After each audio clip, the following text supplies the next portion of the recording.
Здравствуйте, дорогие друзья! Я рада вас приветствовать на моем канале. Сегодня в данном видео я показываю рецепт идеальной глазури на желатине, моей любимой глазури для куличей, которая не липнет, застывает очень быстро. И, как я уже говорила в предыдущем видео, сегодня я покажу именно работу над ошибками при приготовлении этой глазури, чего следует избегать. Все блогеры без исключения, которые выставляют видео с приготовлением этой глазури, получают так или иначе отзывы о том, что у кого-то эта глазурь не застывает и липнет. Дело здесь не в рецепте, рецепты у всех правильные, а именно в нарушении процесса приготовления. И вот в данном видео, первая часть видео будет состоять из правильного процесса приготовления, а во второй части видео будет процесс приготовления показан с ошибками, на которые следует обратить внимание и их избегать. Итак, 10 грамм желатина быстрорастворимого я заливаю 50 мл холодной кипяченой воды и оставляю набухать. В общей сложности 300 грамм сахара, включая пакетик ванильного сахара. Я заливаю 70 мл холодной воды и просто вот так вот аккуратно распространяю воду. И иду сейчас сразу на плиту, как на белково-заварной крем.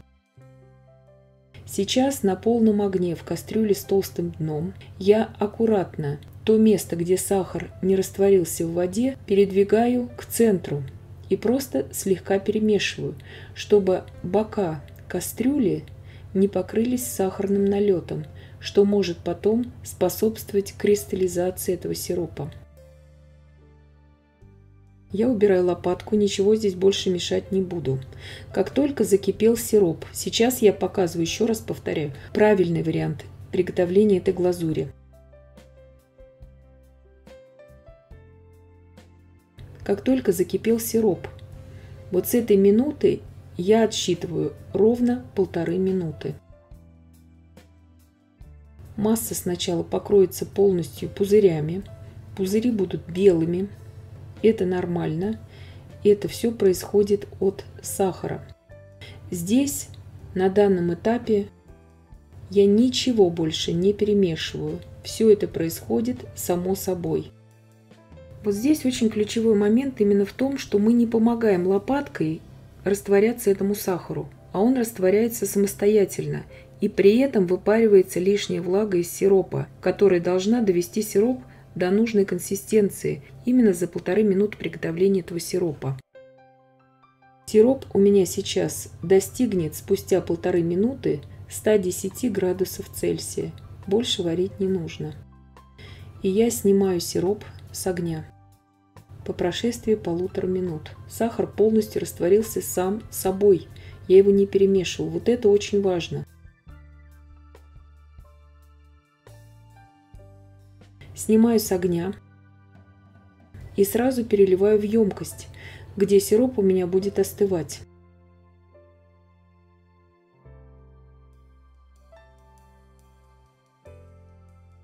Здесь очень важно остудить сироп до температуры хотя бы 80 градусов Цельсия. Видите, ничего не пригорело у меня к дну ковшика, хотя я ничего не перемешивала. И вот смотрите, если у вас нет термометра, как должен выглядеть сироп хотя бы при 80 градусах Цельсия. Можно до 70 градусов его остудить, потому что рабочая температура желатина это 70 градусов. Видите, уже такие вязкие капли стекают. Можно ложкой это проверить. Вот 80 градусов я добавляю набухший желатин. Желатин, конечно же, должен быть свежим. Хотя бы минимум год должен оставаться до истечения срока годности желатина. И желатин нужен качественный. Размешали до полного растворения желатина в сиропе и начинаем взбивать. И вот смотрите, сейчас я взбиваю 2,5 минуты на полной скорости миксера. 80 градусов Цельсия была температура сиропа при введении желатина. Это правильный вариант сейчас я показываю. 2,5 минуты. Глазурь, конечно же, сейчас побелеет. Она уже сделается пышной, но этого здесь еще будет недостаточно. Будет казаться, что она уже готова. но не нужно останавливаться здесь на достигнутом. Здесь на данном этапе можно ввести любые ароматизаторы – апельсиновый, малиновый. И также можно ввести либо лимонный сок, либо лимонную кислоту.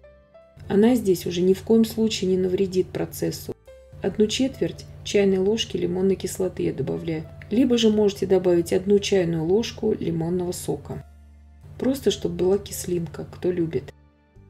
По прошествии минуты глазурь начала, как только она начала наматываться на венчики, сразу же выключаем миксер.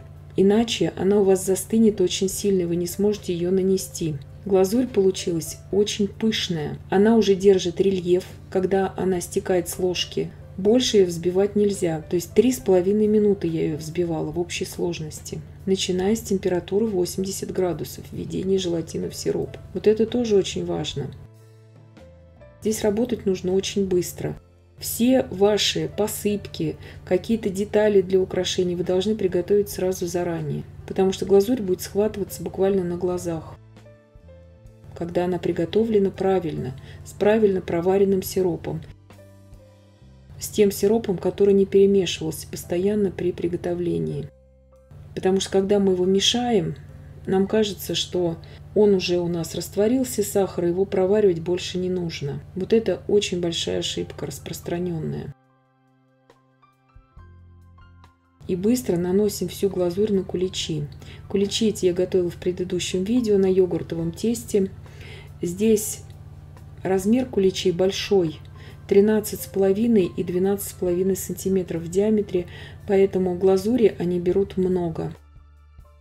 Хочу сказать сразу про один нюанс. Если у вас глазурь постояла, застыла, и вы ее хотите разогреть на водяной бане, допустим, впоследствии уже бывшая разогретая глазурь может не так хорошо застывать на куличах. Знаю из собственного опыта, она может также тянуться, поэтому лучше сделать все-таки новую.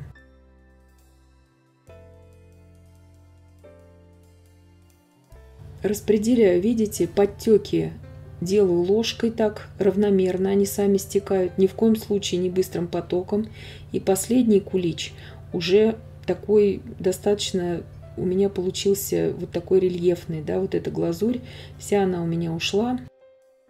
И теперь я сразу же, начиная с того кулича, на который я сначала наносила глазурь, сразу же наношу на него украшение и посыпку, потому что застывает все моментально.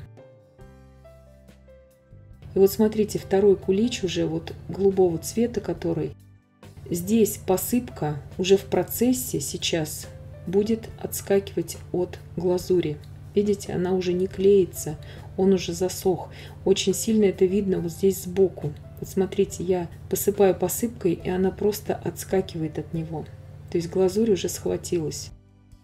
Поэтому работать нужно очень быстро. И такой нюанс, что когда вы работаете с этой глазурью, здесь мы правильный вариант работы рассматриваем, обязательно нужно, чтобы не было сквозняка, иначе она будет еще быстрее засыхать.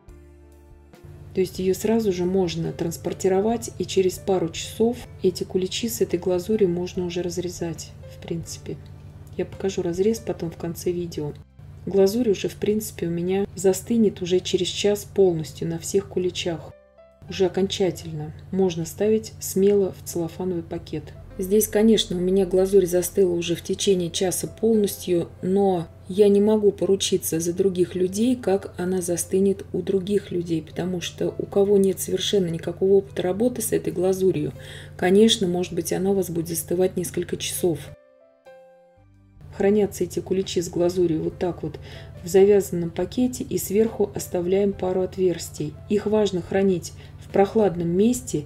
Отверстия оставлять обязательно нужно не для глазури, а именно для мастичных украшений, чтобы они не отсырели. Смотрите, через 2 часа нанесения глазури, как она выглядит. Кулич здесь у меня сам простоял уже сутки.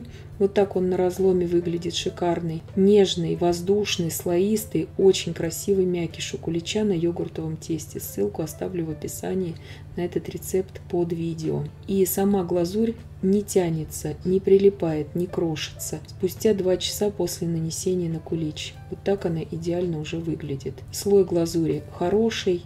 Еще один важный момент. Глазурь наносим на полностью остывшие куличи. И вот сейчас я показываю ошибочный процесс приготовления. Рецепт тот же самый. 10 грамм желатина заливаем 50 миллилитрами холодной кипяченой воды и отставляем в сторону набухать.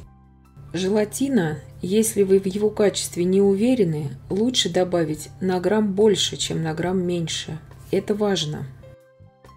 300 грамм сахара, включая пакетик ванильного сахара, 70 миллилитров воды. И вот здесь вот начинается первая ошибка. Активно перемешивается масса. И этого делать не нужно, потому что потом впоследствии может произойти кристаллизация сиропа.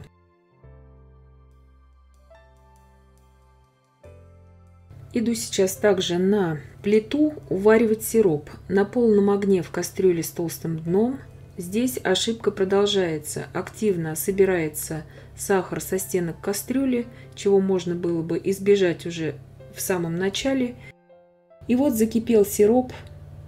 Опять постоянно мешается этот сироп, чтобы сахар как можно быстрее растворился. Проварился сироп не 1,5 положенных минуты, а 1 минуту, благодаря тому, что сахар постоянно перемешивался. И из-за этого, соответственно, сахар быстрее растворился в сиропе.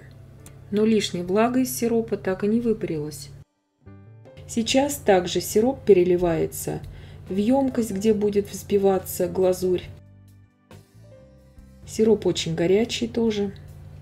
Я его сейчас измеряю сразу для вас кондитерским термометром.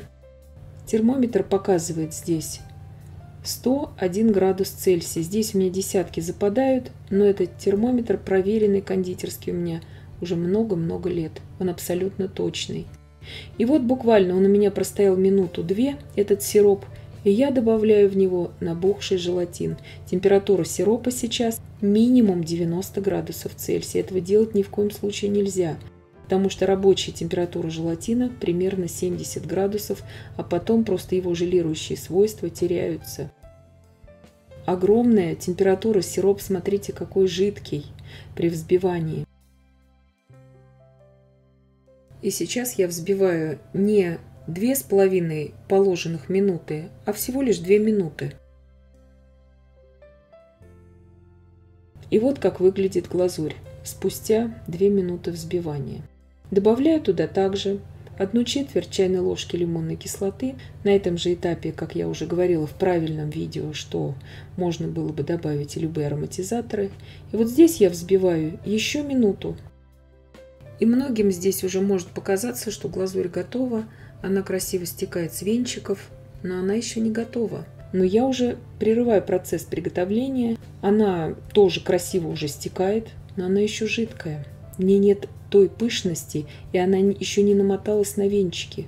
И в ней очень много пузырей. Это первый признак ошибки. И также, стекая в миску с ложки, она рельеф не держит. И вот я наношу на куличи. Здесь у меня куличи другие на александрийском тесте. Такого рецепта нет на моем канале, но, может быть, я как-то со временем и покажу его. Этот рецепт нравится особым ценителям таких насыщенных куличей. И вот смотрите, глазурь стекает оползнями. Очень быстро течет по куличу, так быть не должно. Сейчас наношу на следующий уже кулич. Куличи тоже здесь у меня большие.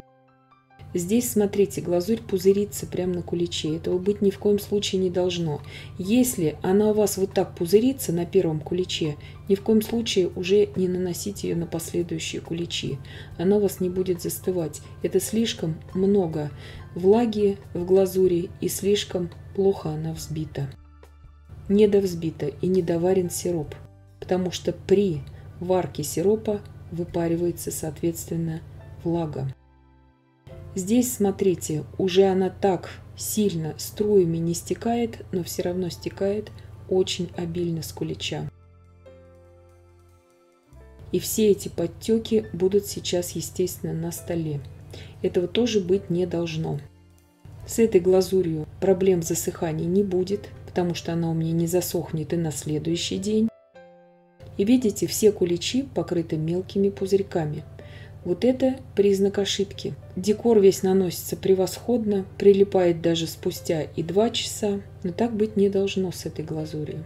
И вот на следующий день у меня прошло уже примерно 20 часов глазурь липнет. Она не застыла. Что с ней делать? Как спасти сейчас ситуацию эту? Есть такой способ поставить вот эти куличи, которые видите, как липнет эта глазурь, сейчас на обдув на 30 градусов Цельсия. Можно даже при слегка приоткрытой дверце духовки примерно на полчаса. Все будет зависеть от вашей духовки. И вот спустя полчаса, это в моей духовке, в вашей, может быть, понадобится больше или меньше, она уже не липнет. Конечно, многие у меня здесь куличи экспериментальные эти повредились от того, что они прилипали друг к другу, и даже тесто на них повредилось. Самим куличам за этот период ничего не случится, если вы их будете вот так подсушивать, но это спасет ситуацию. Видите, она уже не липнет. И вот таким образом можно как-то спасти ситуацию с не получившейся глазурью. Такие не получившиеся куличи, даже подсушенные потом в духовке, лучше все равно в пакет сразу не ставить, потому что может выйти конденсат. Поэтому лучше сразу правильно приготовить эту глазурь. Но я все очень подробно рассказала, как не нужно делать. И самое главное, в первой половине видео, как нужно ее сделать. И вот такие замечательные куличи получились. Я всех поздравляю с наступающим великим праздником Воскресения Христова. И всем искренне желаю удачной пасхальной выпечки.